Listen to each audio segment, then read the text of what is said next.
السلام علیکم دوستانو، په دې هیله چې ټول به راته روغ او جوړ یاست. په لومړي سر کې د ټولو افغانانو ته ډېر مبارک وي. افغان 19 کلونو د بنګلادیش 19 کلنې لوبډلې ته ستره ماته ورکړه. د سهیل خان له سلیزې وروسته یما حرب د بنګلادیش بیړۍ ورغرقه کړه. د افغانستان او بنګلادیش 19 کلونو ملي لوبډلو ترمنځ د 500 ورځې سیالۍ په لومړۍ لوبه کې د سهیل خان سلیزې او د یما حرب د زبردستې توپاچونې پر مټ بنګلادیش د 150 منډو په ستر توپیر ماته وخوړه. په دې لوبه کې افغانستان لومړی بیټینګ ترسره کړ. په ټاکل شوو 50 اورونو کې د 6 لوبغاړو په سوځېدو سره 201 منډې هدف وټاکي. د افغانستان لپاره سهیل خان نن زبردسته بهترین خپل لومړۍ سلیزه ووهله. په 114 بالونو باندې 100 ناسوځېدلې منډې جوړې کړې.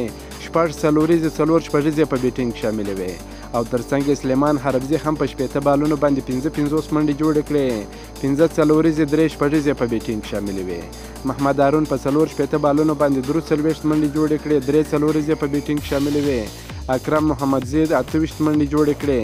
د بنګلادیش لپاره په توپچونه کې معروف مریدا 2 وکټې واخیستې. واسع صدیقي 2 وکټې واخیستې. عارف الاسلام 1 وکټه واخیسته.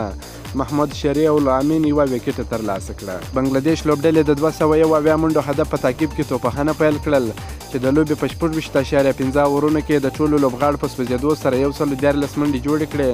په 158 منډو دغه لوبه وبایلل. د دوی لپاره یوازې د شام عالم 20 منډې جوړې کړې.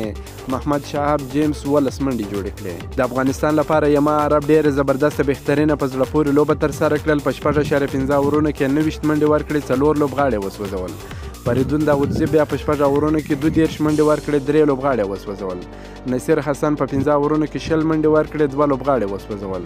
کامران وتک په 4 اورونو کې 14 منډې ورکړې. 1 لوبغاړی وسوځوي. د دې لوبې غوره لوبغاړی سهیل خان ونومول شو. د افغانستان او بنګلادیش ترمنځ دویمه لوبه پر 15 تاریخ یعنې سبا لا نه بل سبا ترسره کیږي. که مو دا ویډیو خوښه شوې در سره لایک کړئ، د خپلو ملګرو سره هم شیر کړئ.